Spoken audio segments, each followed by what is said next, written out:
Hola a todos, todas y todes. Bienvenidos a Fuera del Archivo, podcast del Departamento de Historia de la Universidad de Puerto Rico, recinto de Río Piedra, conjuntamente con la Asociación de Estudiantes de Historiadores y Humanidades Puerto Rico. Yo soy el doctor Javier Alemán Iglesias, profesor del Departamento de Historia de nuestra institución. Y yo soy Sara González, estudiante de Historia del Departamento de Historia de la Universidad de Puerto Rico, recinto de Río Piedra. Estamos felices de estar aquí en la sede de Humanidades Puerto Rico, aquí en el cuartel de Vallajá, que nos brinda un espacio único para el diálogo y especialmente el diálogo sobre la historia, que es lo que nos gusta. Exacto, Sara. Gracias a Humanidades PR, que estamos en este espacio extraordinario, podemos hacer esto posible. Hoy vamos a hablar sobre un tema muy interesante y que recientemente se publicó un libro de unos grandes amigos que titula, y lo que haremos hoy en esta conversación, Plan Chaldón y el plan de la coalición republicana socialista. Y ese es el diálogo que vamos a estar haciendo en el día de hoy. Para ello contamos con Illari Ríos González y Juan Giusti Cordero. Juan Giusti Cordero es catedrático jubilado en Historia de la Universidad de Puerto Rico, posee un doctorado en Sociología en SUNY Binghamton y un grado en Derecho en la UPR. Es coeditor de Sugarlandia Revisited, Sugar and Colonialism in Asia and the Americas, 1800-1940, Sociedad y Cultura Contemporánea, Introducción a las Ciencias Sociales, y Race and Rurality in the Global Economy. Sus áreas de investigación son raza y clase, las relaciones sociales agrarias y la historia socioambiental del Caribe. En la UPR, el doctor Giusti Cordero dirigió el Centro de Acción Urbana, Comunitaria y Empresarial, CAUCE, en Río Piedra, y el Archivo de las Ciencias Sociales y el Caribe, del Instituto de Estudios del Caribe. Illari Ríos, que es profesor en el Instituto de Relaciones del Trabajo de la Facultad de Ciencias Sociales en la Universidad de Puerto Rico, recinto de Río Piedra. Completó sus estudios subgraduados en Geografía y Ciencias Sociales general. También posee una maestría de Economía y un doctorado en Historia. Su tesis doctoral se titula La Coalición Republicana Socialista, 1933-1940, Plataforma de Gobierno y Legislación para la Economía en Puerto Rico, un programa alterno al Plan Chaldón. Fue galardonado por la Facultad de Humanidades del recinto de Río Piedras con el premio Mejor Tesis Doctoral en Historia. Ha publicado múltiples artículos académicos sobre historia recientemente, económica, historia laboral y economía del trabajo en revistas nacionales e internacionales y libros especializados. Gracias a ambos por estar con nosotros. Por la invitación. Bienvenido y vamos a comenzar. Este nuevo libro, El Plan Chaldón y el plan de la coalición republicana socialista 1934-35, proyectos divergentes para Puerto Rico durante la Gran Depresión, documentos y análisis. Es un texto excelente, lo felicito, que nos ayuda a comprender con su estudio y con los documentos los planes, lo que supusieron estos planes para Puerto Rico durante la década del 30. En este sentido, de forma breve, Juan, ¿cómo tú defines el Plan Chaldón? Y en el caso de Illari, ¿cómo tú defines lo que fue el plan de la coalición? Adelante. Sí, buenos días. Un placer estar aquí con mis compañeros de mi alma mater, donde siempre sigo vinculado al Departamento de Historia. El Plan Chaldón, para definirlo brevemente, es un plan aprobado por una comisión nombrada por el presidente Roosevelt, presidida por el canciller de la Universidad de Puerto Rico, Carlos Chaldón, por eso el nombre del plan. Tiene 3 niveles. Primero, como proyecto piloto, un plan de 3 años que utilizaba fondos de rehabilitación para enfrentar la reducción del 10% en la cuota azucarera de Puerto Rico, un ascenso agudo en lo que se le permitía a Puerto Rico exportar a los Estados Unidos. Antes había sido exportación libre. De repente le imponen una cuota. Y utilizar esos fondos más allá de las compensaciones individuales para proyectos que involucraran no solamente al azúcar, sino al café, tabaco y las cítricas, inclusive con unos proyectos de industrialización. Segundo lugar, es un plan de desarrollo. En primer lugar, un plan piloto para 3 años. En segundo lugar, un plan de desarrollo con una visión de más a largo plazo. Un plan de industrialización utilizando recursos propios, incluyendo el azúcar y incluyendo la emigración como parte del plan. En tercer lugar, como fenómeno político. El Plan Chaldón fue un intento de lograr un plan conjunto de país y que presenta un discurso político provocador y que quedó en nuestro folclore político como un ideal de desarrollo colectivo. Eso yo resumiría que son los 3 niveles del Plan Chaldón. Interesantemente, ese plan Para nuestras generaciones que están ahora en la universidad, comenzando bachillerato, posiblemente lo desconocen, así que es tan importante esta conversación.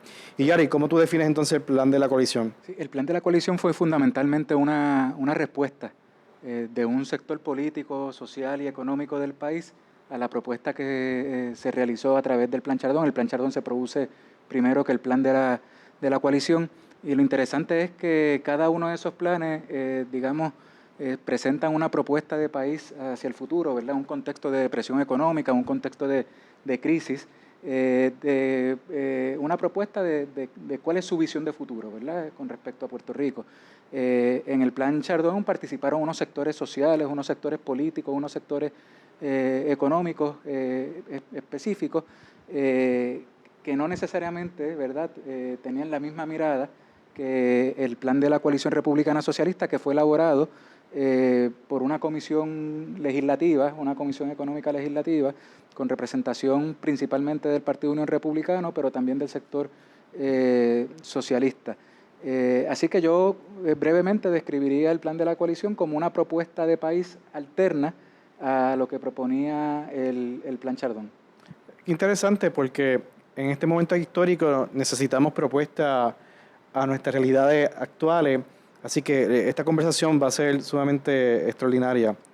Estoy de acuerdo. Entonces, ahora queríamos que nos contaran un poco por la intrahistoria del libro, por qué decidieron escribirlo y cómo fue que lo pensaron y sobre todo cómo fue el proceso de investigación y escritura. Bueno, pues digamos el origen remoto de este proyecto a nivel individual fue precisamente la investigación doctoral que realicé mientras era estudiante en el programa graduado de Historia en la Universidad de Puerto Rico, recinto de Río Piedra. Yo había decidido que yo quería trabajar con un entonces profesor que estaba todavía en el departamento, el colega Pancho Moscoso, y que en ese sentido pues estaba abierto un proceso de negociación con él para que trabajara conmigo. Le llevé una propuesta del Grito de Lares, proyecto económico de los insurgentes en el Grito de Lares, porque quería combinar la historia con la economía, ¿verdad? Las dos disciplinas a nivel graduado en las que me formé. Él me dijo, Yari, no había proyecto económico, así que búscate otro tema. Fui entonces y dije, bueno, el proyecto económico de los nacionalistas en la década del 30. Y me dijeron, Yari, ¿te quieres graduar? Y yo, pues claro, por eso estoy estudiando. Pues busca otro tema. Y entonces él vino un día y me dijo, Yari, ¿qué tal si trabajas con el plan económico de la Coalición Republicana Socialista? Y yo nunca había escuchado en mi vida que era la Coalición Republicana Socialista, pero como él dijo que él iba a trabajar conmigo si abordábamos ese tema, pues entonces dijo, pues dale, vamos a meterle mano. Así que el origen, digamos, remoto a nivel individual es ese proyecto de investigación de tesis, de la tesis doctoral. Luego, yo durante el doctorado tomé clases con Juan, tomé varios cursos con Juan, nos teníamos en comunicación esporádica desde entonces. Juan empezó a trabajar con el Plan Chardón y él sabía que yo había trabajado la tesis doctoral con la Coalición Republicana Socialista, y un día Juan me hace un acercamiento para trabajar un libro sobre el Plan Chardón.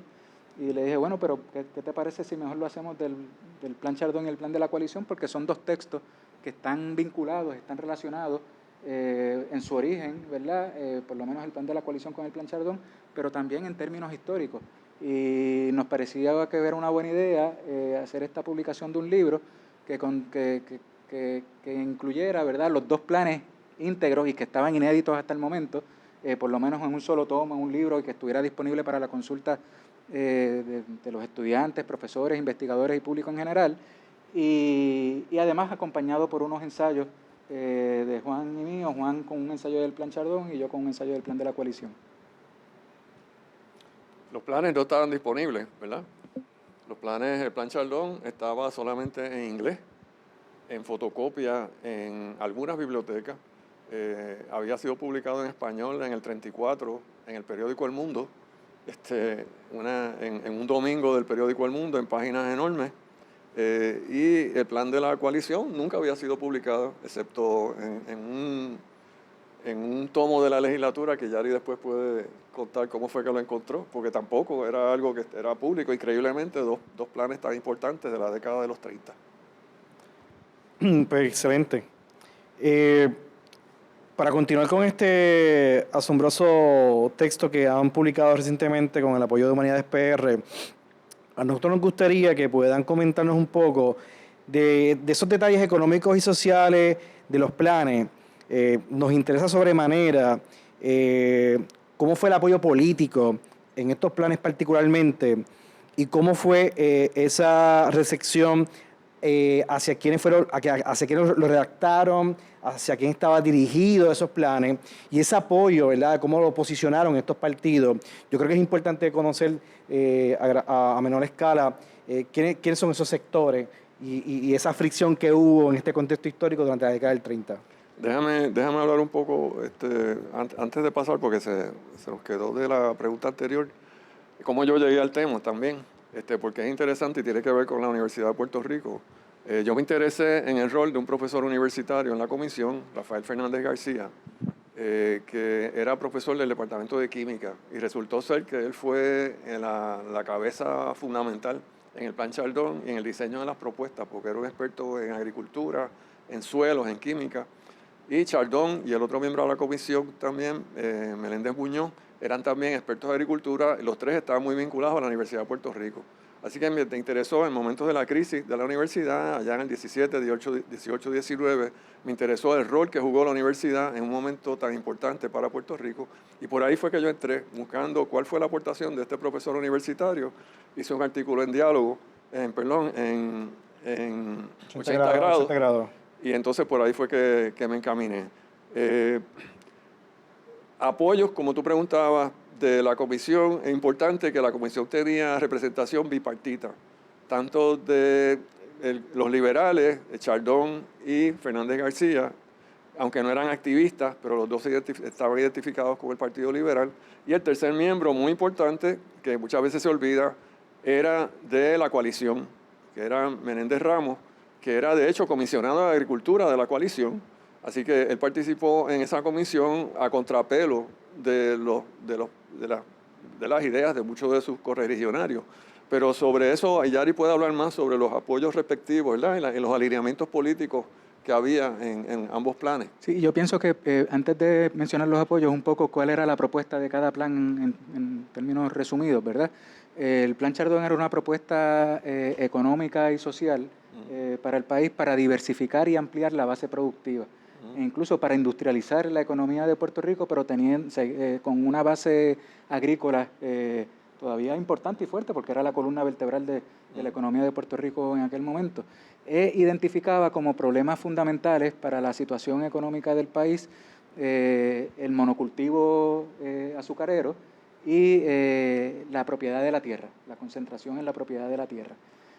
Así que el Plan Chardón lo que proponía era ejecutar la ley de los 500 acres y promover un plan económico que diversificara la tenencia de la tierra, ampliara la base productiva y la diversificara también para que, además de la agricultura, pues hubiese una actividad industrial que se asumiera mayor importancia en la economía. El plan de la coalición lo que apostaba era a fortalecer la economía tal cual, es decir, planteaba que había que continuar con el monocultivo azucarero, que la tenencia de la tierra no debía incluso respetarse, ¿verdad? Que no se debía ejecutar la ley de los 500 acres. Así que respondía, digamos, a sectores económicos distintos del país. El Plan Chardón institucionalmente tenía el apoyo del gobierno de Estados Unidos, tenía el apoyo del Partido Liberal, que era entonces, aunque no ganó las elecciones, era el partido mayoritario en aquel momento, y en términos de sectores sociales tenía el apoyo de los colonos, de trabajadores, porque se atendían los intereses fundamentalmente de esos sectores y profesionales progresistas, ¿verdad?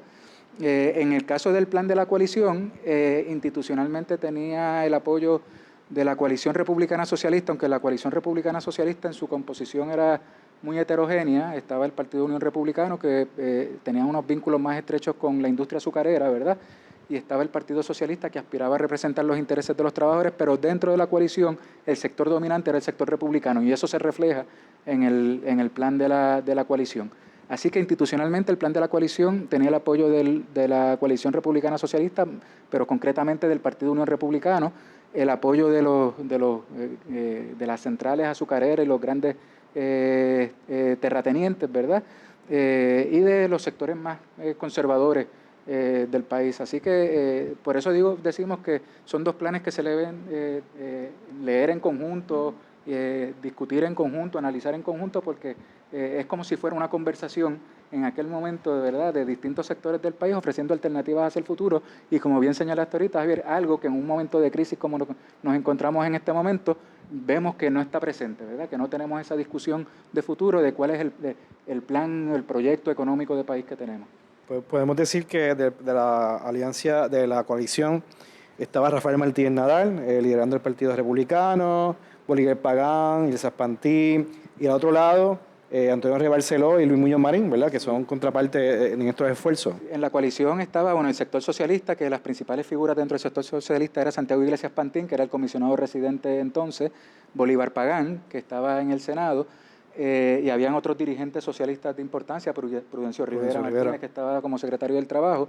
En el lado del sector republicano, una de las principales figuras era Rafael Martínez Nadal, que presidía el Senado, y Miguel Ángel García Méndez, que presidía la Cámara. Así que eso es lo que hablábamos ahorita, ¿verdad? Cómo la coalición republicana socialista, aunque estaba constituida por dos partidos políticos, el sector republicano tenía más peso porque incluso controlaban el proceso legislativo al presidir ambas cámaras. Y era centralista. Y Miguel Ángel García Méndez, la familia eran propietarios de tierras azucareras, él era el abogado que defendía centrales azucareras. Martínez Nadal representaba un sector dentro del Partido Republicano, que era Unión Republicana, que era distinto al que representaba García Méndez, representaba más el sector profesional dentro del republicanismo, pero bueno, tenían el control del proceso legislativo, así que podían elaborar dentro de los límites coloniales, ¿verdad?, algún tipo de política pública. Creo que es importante estos detalles porque esto, si lo comparamos al presente, entender quién es quién, pero nos ayuda a ver dónde se posicionan cada uno de estos partidos o estos sectores económicos. Y en el caso de la década del 30, pues sabemos claramente que los enfoques eran muy distintos y que sabemos, ¿verdad?, que prevaleció después de la década del 40 ese modelo de lo que fue el Plan Chaldón. Excelente. Entonces, ahora quería que nos comentaran, y fuera de Puerto Rico, ¿cómo se vio o qué inspiraciones tuvieron estos planes y qué apoyos tuvieron? Bueno, podría decirse que el Plan Chaldón, el aspecto de reforma agraria, ¿verdad? Porque de las maneras que había para enfrentar la crisis azucarera, la reducción en producción, era poner a producir mejores terrenos con una central semipública, lograr un mayor control del gobierno sobre el proceso productivo del azúcar. Así que había una reforma agraria que incluía central semipública y poner en vigor la ley de 500 acres de una manera gradual, no súbita, atendiendo a un 10% de las tierras cada 3 años y impedir las adquisiciones futuras de más de 500 acres. O sea, que era una aplicación gradual de la ley de 500 acres, un componente de reforma agraria. El aspecto de reforma agraria tiene precedentes importantes en América Latina, sobre todo en México, que con la Revolución Mexicana había sido uno de los reclamos. No se había logrado implantar mucho hasta los años 20 y sobre todo en los años 30 con la presidencia de Lázaro Cárdenas. En Puerto Rico, Vasconcelos, la visita que hizo a Puerto Rico en el 25-26, tuvo un gran impacto y trajo el tema de la Revolución Mexicana muy a la discusión pública de Puerto Rico. Las otras fuentes de inspiración en cuanto a reforma agraria, expresadas así por el propio Fernández García, fue Europa Central. Después de la Primera Guerra Mundial, en Checoslovaquia, Hungría, etcétera, hubo unas reformas agrarias de gran alcance. Y Dinamarca, que había logrado una presencia duradera de un pequeño campesinado y representaba un modelo de balance en la agricultura que los autores del Plan Chaldón veían con mucha simpatía. Estados Unidos, los Resettlement Communities, el Tennessee Valley Authority y pues todo el concepto del nuevo trato en su fase más radical, que era la fase agrícola, pues eso tuvo impacto en Puerto Rico. En términos del plan de la coalición, Es importante, ¿verdad?, destacar que la industria azucarera en Puerto Rico estaba incorporada, ¿verdad?, a un aparato industrial más amplio en Estados Unidos. Hay un libro de César Ayala que discute y analiza eso desde mi perspectiva, de una manera excelente, que se llama American Sugar Kingdom.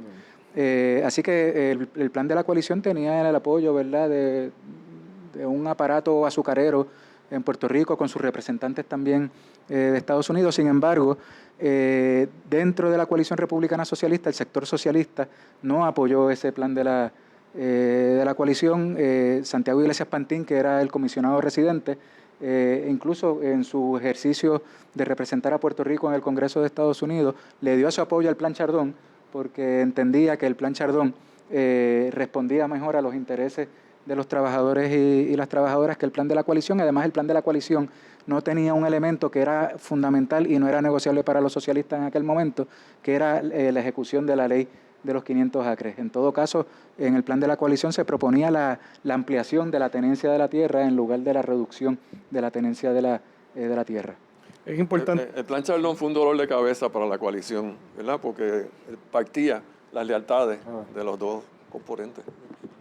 Y es importante esto, y les avisamos al público que nos escucha y nos está viendo que tendremos un segundo episodio para profundizar en otros elementos de esta gran discusión sobre el texto de Plan Chardón y la coalición, porque esto matiza y también pone en contexto la realidad de la actualidad, de cómo mirar esas interioridades entre partidos, proyectos económicos y un momento como el nuestro, ¿verdad?, que tendremos la oportunidad en otra conversación. Así que, para ir cerrando este primer episodio sobre el texto que han publicado, vamos entonces a cerrar este diálogo al momento, pero en otra ocasión queremos que continuemos hablando sobre su texto y lleguemos también a entender otras interioridades del texto. Así que nuevamente gracias por este excelente diálogo. Gracias a nuestros invitados, a Yari Río y al compañero Juan Justi por acompañarnos. No dejen de buscarnos en nuestras redes sociales y de seguir Fuera del Archivo, el podcast del Departamento de Historia, y que nos sigan en nuestros canales de YouTube y Spotify. Nos despedimos. Hasta el próximo episodio. Nosotros somos Javier Alemán Iglesias, Sara González y el podcast Fuera del Archivo. Muchas gracias. Y a Humanidades PR y la Asociación de Historia de Estudiantes de Historiadores de la Universidad de Puerto Rico. Gracias.